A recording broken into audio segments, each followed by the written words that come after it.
ആദരെ എന്ന വാക്കിനെ കുറിച്ച് കേട്ടിട്ടുണ്ടോ? ആദരെ എന്ന് വെച്ചാൽ എന്നാൽ അല്ലെങ്കിൽ പക്ഷേ. അവൻ വരുമെന്ന് പറഞ്ഞിരുന്നു, എന്നാൽ അല്ലെങ്കിൽ പക്ഷേ അവൻ ವನ್ನಿಲ್ಲ.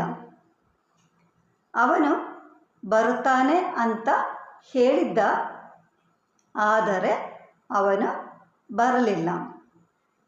ಅವನು ಬರ್ತಾನಂತ ಹೇಳಿದ್ದ, ಆದರೆ ಅವನು ಬರಲಿಲ್ಲ. ಆದರೆ എന്ന വാക്ക് ചുരുക്കി പറയുമ്പോൾ ആദ്രെ എന്ന് പറയാം.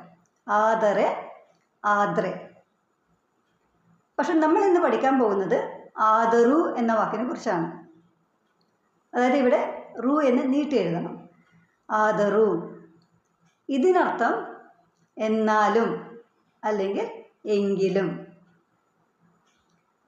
അവൾക്ക് വിശക്കുന്നുണ്ടായിരുന്നു, എന്നാലും ಅವಳು ಊಣ കഴിച്ചിಲ್ಲ. ಅವಳಿಗೆ ಹಸಿವಾಗಿತ್ತು, ಆದರೂ ಅವಳು ಊಟ ಮಾಡಲಿಲ್ಲ. എന്നാലും നീ അങ്ങനെ പറയരുതായിരുന്നു. ಆದರೂ ನೀನು ಹಾಗೆ ಹೇಳಬಾರ್ದಿತ್ತು എന്ന് ചുരുക്കി പറയാം. ഇപ്പോൾ ബാർദിത്തു എന്ന വാക്ക് മറ്റു വാക്കുകളുടെ കൂടെ ചേർത്ത് ഒന്ന് പറയാൻ ശ്രമിച്ചോളൂ. അതായത് ഒരു എക്സാമ്പിൾ പറയുകയാണെങ്കിൽ ഹേളബാർദിത്തു, പറയരുതായിരുന്നു. ഹോഗബാർദിത്തു, പോകരുതായിരുന്നു. ഓക്കെ.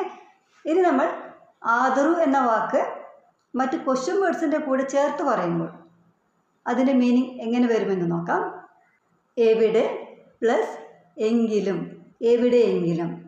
അതുപോലെ തന്നെ കന്നഡയിലും എಲ್ಲಿ പ്ലസ് ആദരു, എല്ലിയാദരു.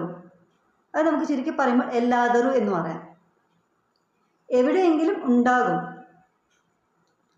എല്ലാദരു ഇറಬಹುದು, ഇറಬಹುದು ഉണ്ടാകും എന്നർത്ഥം. എവിടെയെങ്കിലും കണ്ടോ, എല്ലാദരു നോಡಿದೀಯಾ. അത് ഇൻഫോർമലാണ്. ഫോർമലായി സംസാരിക്കുമ്പോൾ എല്ലാദരു ನೋಡಿದೀರಾ, എവിടെയെങ്കിലും കണ്ടോ. ഇവിടെ നിങ്ങൾ കണ്ടോ എന്നാണ് ഉദ്ദേശിക്കുന്നത്. ആദ്യത്തേത് നീ കണ്ടോ. എപ്പോഴെങ്കിലും, യാവാಗಾದರೂ. എപ്പോഴെങ്കിലും പോയിട്ടുണ്ടോ, യാವಾಗಾದರೂ ಹೋಗಿದ್ದೀರಾ. ഫോർമലാണ്. ഇൻഫോർമലായി പറയുമ്പോൾ യാವಾಗಾದರೂ ಹೋಗಿದ್ದೀಯಾ. അടുത്തത് എന്തെങ്കിലും, ಏನಾದರೂ. എന്തെങ്കിലും വേണോ, ಏನಾದರೂ ಬೇಕಾ. ഏതെങ്കിലും, ಯಾವುದಾದರೂ. ഏതെങ്കിലും തരൂ. ಇಲ್ಲದಿದ್ದರೆ ഏതെങ്കിലും താ. ಯಾವುದಾದರೂ ಕೊಡಿ, ಕೊಡಿ ഫോർമലാണ്. ഇൻഫോർമലായി പറയുമ്പോൾ കൊടു. കന്നഡയിൽ കൊടു എന്ന വാക്കിന് കൊടുക്കുക, തരിക രണ്ടർത്ഥം കൂടിയുണ്ട്. ನನಗೆ ಕೊಡು എന്ന് പറഞ്ഞാൽ എനിക്ക് താ അല്ലെങ്കിൽ എനിക്ക് തരൂ. അവളിಗೆ കൊടു അല്ലെങ്കിൽ അവളിಗೆ ಕೊಡಿ എന്നാൽ അവൾക്ക് കൊടുക്ക്. എത്രയാണെങ്കിലും അല്ലെ എത്രയെങ്കിലും. എഷ്ടാದರೂ. എത്രയാണെങ്കിലും കുഴപ്പമില്ല അല്ലെങ്കിൽ സാരമില്ല. എഷ്ടാದರೂ ಪರವಾಗಿಲ್ಲ അല്ലെങ്കിൽ ತೊಂದರೆಯಿಲ್ಲ. ഇനി ആദരു എന്ന വാക്ക് മറ്റു വാക്കുകളുടെ കൂടെ ഒന്ന് ചേർത്ത് പറഞ്ഞു നോക്കാം. അവനെങ്കിലും വന്നിരുന്നെങ്കിൽ, അവനാದರೂ ಬಂದಿದ್ದರೆ. ചുരുക്കി പറയുമ്പോൾ ಬಂದಿದ್ರೆ എന്ന് പറയാം. അവനാದರೂ ಬಂದಿದ್ರೆ, അവനെങ്കിലും വന്നിരുന്നെങ്കിൽ.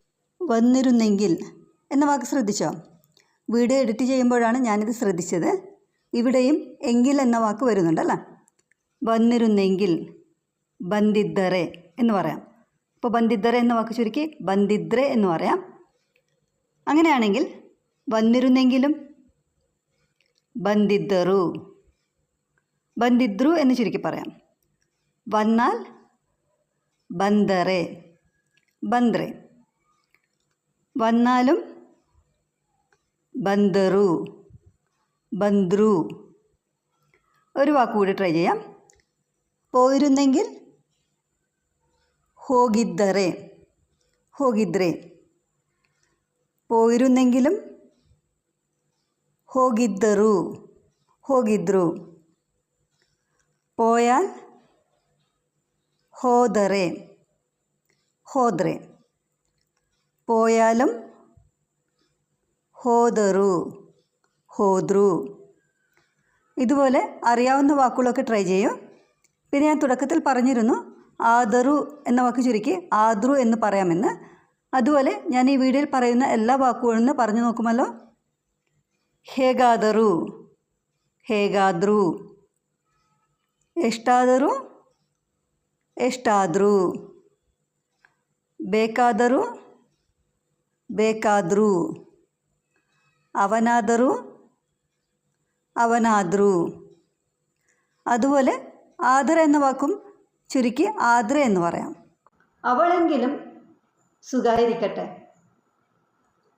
അവളാദ്രു, അവളാദරු. ചുരുക്കി പറയുമ്പോൾ അവളാദ്രു. ಚೆನ್ನಾಗಿರಲಿ. കൂടിയാലും സാരമില്ല അല്ലെങ്കിൽ കുഴപ്പമില്ല. ಹೆಚ್ಚಾದರೂ പരವಾಗಿല്ല അല്ലെങ്കിൽ തൊന്തരയില്ല. ഒരു ജോലിയെങ്കിലും ഉണ്ടായിരുന്നെങ്കിൽ. ಒಂದು ಕೆಲಸವಾದರೂ ಇದ್ದಿದ್ದರೆ, ಇದ್ದಿದ್ರೆ എന്ന് പറയാം ചുരുക്കി പറയുമ്പോൾ. ಒಂದು ಕೆಲಸವಾದರೂ ಇದ್ದಿದ್ರೆ. ഇത് കണ്ടിട്ടെങ്കിലും ബുദ്ധി വരട്ടെ.